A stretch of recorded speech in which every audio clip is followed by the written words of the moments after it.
দুর্গাপুজো শেষ 5 দিন বাপের বাড়িতে কাটিয়ে কৈলাসে ফিরেছেন মা উমা।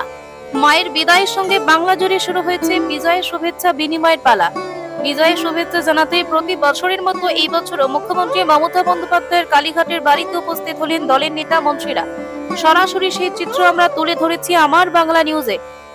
আপনারা দেখছেন সেই চিত্র। পাশাপাশি এই মুহূর্তে আমরা নজর রাখবো চাকলার রামনগর সদানন্দময়ী মন্দিরের দিকে। প্রত্যেক বছরের ন্যায় এবছরই মহা ধুমধামের মধ্য দিয়ে দুর্গাপুজো উদযাপন করলো সদানন্দময়ী দুর্গাপুজো কমিটি। আজ মহাদশমী, তাই সেই দশমীর সন্ধিক্ষণে সনাতনী ভাবধারাকে অক্ষুণ্ণ রেখে দুর্গাপুজোর সমস্ত রীতিনীতি মেনে চলেছে মহাদশমীর পুজো আয়োজন। আপনারা দেখছেন সেই চিত্র। চাকলা রামনগর সদানন্দময়ী মায়ের মন্দিরে এই দিন ভক্তদের ভিড় ছিল চোখে পড়ার মতো। বিজয়া সন্ধিক্ষণে ধর্মীয় রীতি মেনে মা উমাকে বাপের বাড়ি থেকে পুনরায় কৈলাসের পথে যাত্রা করানোর জন্য সকাল থেকেই ছিল সাজো সাজো রব, আর ভক্তদের ব্যস্ততাও ছিল তুঙ্গে। মা উমাকে শুধু দধি আর খই দিয়েই দধি মঙ্গল করা হয়নি, সাথে ছিল মহাভোগ প্রসাদ, পনিরের কোপ্তা, পরমান্ন সহ পঞ্চব্যঞ্জন দিয়ে মাকে ভোগ নিবেদন করেছেন সদানন্দময়ী মন্দিরের প্রতিষ্ঠাতা সীমা সেনগুপ্ত। আমার বাংলা নিউজের উদ্যোগে এবার শুভ বিজয় আর শুভেচ্ছা জানাতে গ্রামের প্রত্যন্ত অঞ্চলের সাধারণ মানুষের কাছে পৌঁছে গেলেন আমার বাংলার সদস্যরা।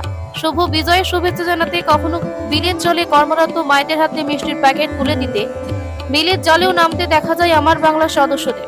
এই মহতী কর্মসূচির উদ্দেশ্য ছিল একটাই, গ্রামের সেই সমস্ত মানুষ যাদের সচরাচর কেউ শুভ বিজয়ের শুভেচ্ছা জানাতে আসেন না, এবার সেই সমস্ত সাধারণ মানুষের কথা মাথায় রেখে এবং তাদের সাথে দেখা করতে ও বিজয়ের শুভেচ্ছা জানাতে মিষ্টির প্যাকেট দিয়ে গ্রাম বাংলার বিভিন্ন প্রান্তে পৌঁছে গেলেন আমার বাংলার সদস্যরা। আবারও বাংলার মানচিত্রে এক অনন্য নজির স্থাপন করলো আমার বাংলা। আমার বাংলার এই মহতী কর্মযজ্ঞে যারা পৃষ্ঠপোষকতায় বা সার্বিক সহযোগিতায় হাত বাড়িয়ে দিয়েছেন, তেনাদের মধ্যে অন্যতম ছিলেন চাকলার রামনগর সদানন্দময়ী মন্দির কমিটির কর্ণধার তথা মন্দিরের প্রতিষ্ঠাতা সীমা সেনগুপ্তা। আমার বাংলার এই কর্মসূচির কথা শুনে তিনি বটবৃক্ষের মতো এই কর্মযজ্ঞে সামিল হন এবং আমার বাংলা এই প্রয়াসকে সাধুবাদ জানান। শুভ বিজয়ের সন্ধিক্ষণে কি বার্তা দিলেন মা সীমা সেনগুপ্ত, আপনাদের দেখাবো সেই চিত্র। সীমা মা, এবার শুভ বিজয়া, আপনার শুভেচ্ছা রইল। আপনি মানুষের পাশে থাকবেন, আমরা সবাই আছি, সবাই একসাথে চলবো। জয় গুরু। যারা দর্শক রয়েছেন, আমাদের যারা শ্রোতা রয়েছেন, তাদেরকে জানাই আন্তরিক প্রীতি এবং শুভেচ্ছা। এই মুহূর্তে আমরা চলতি পথে আজকে আমরা দেখছি যে এখানে মাকে ভাসানের প্রস্তুতি চলছে, অর্থাৎ বিজয়ার যে সন্ধিক্ষণ, সেই সন্ধিক্ষণে আমরা কথা বলার চেষ্টা করব এই যারা এই পুজো উদ্যোক্তারা রয়েছেন কি বার্তা দেবেন। এবং আমরা ইতিমধ্যে আমরা লক্ষ্য করেছি যে এখানে সিঁদুর খেলা চলছে। দুর্গাপুজোর সব থেকে বড় ঐতিহ্য কিন্তু যে এই সিঁদুর খেলা, এবং সেই সিঁদুর খেলার ছবি আমরা সরাসরি আমাদের যারা দর্শক রয়েছেন, আমাদের যারা শ্রোতা রয়েছেন তাদের সামনে তুলে ধরার চেষ্টা করছি। আমি আমাদের ক্যামেরা পার্সনকে বলবো একটু খেলছেন, কেমন লাগছে, অনুভূতি কি? খুব আনন্দ হচ্ছে। আমরা যেন এরকম খেলতে পারি, এটাই আমরা কামনা করি। মা তো আমাদের মাঝে সুদূর 1 বছর পর আমাদের মাঝে এসেছেন, আবার মা আমাদের মাঝ থেকে চলে যাচ্ছেন। এই যে যাওয়ার সময় যে কষ্ট বা বেদনা, কেমন লাগছে আপনার? এটা খুবই দুঃখজনক, আমরা খুবই দুঃখ পাচ্ছি মনে মনে। এই যে কটা দিন আমাদের কেটেছে, খুবই আনন্দের কেটেছে। এটা আমরা মানে সামনের বছর আসতে আসতে আমরা খুবই মনে করব, মিস করব মাকে। আমরা চাই যে মা যেন এইভাবে মাকে আমরা নিয়ে আনন্দ করতে। মানে আজকের দিন আপনারা খুব আনন্দ করেছেন, সিঁদুর খেলা, পাশাপাশি এখানে আমরা আরেকটা বিষয় আমরা তুলে ধরার চেষ্টা করব। দেখুন এখানে অনেকে প্রসাদের আয়োজন করছেন। আমি আমাদের চিত্র সাংবাদিকদের বলবো যে আজকে কিন্তু সেই বিজয়ার একদম সন্ধিক্ষণে, সেই বিজয়ার সন্ধিক্ষণে তিনারা কিন্তু এখানে ভোগের আয়োজন করেছেন।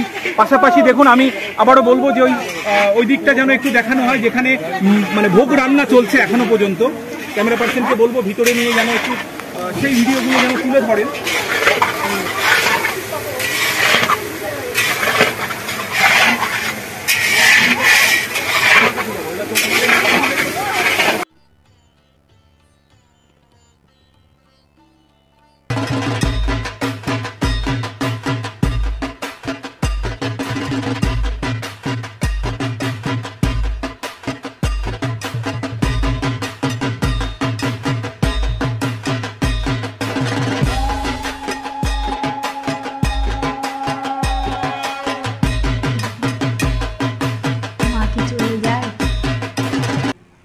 মা তো ওটা আমরা ভাবি মা চলে যায়, মা যদি চলে যেত আমরা বেঁচে থাকতাম কি করে? মা ওটা আমাদের নিয়ম অনুসারে মাকে আমাদের বিদায় দিতে হয়। মায়ের বাহ্যিক রূপটাকে আমরা বিসর্জন দিই, কিন্তু মায়ের অন্তর, মায়ের সবটা মার তো আমাদের সন্তানদের মধ্যেই থেকে যায়।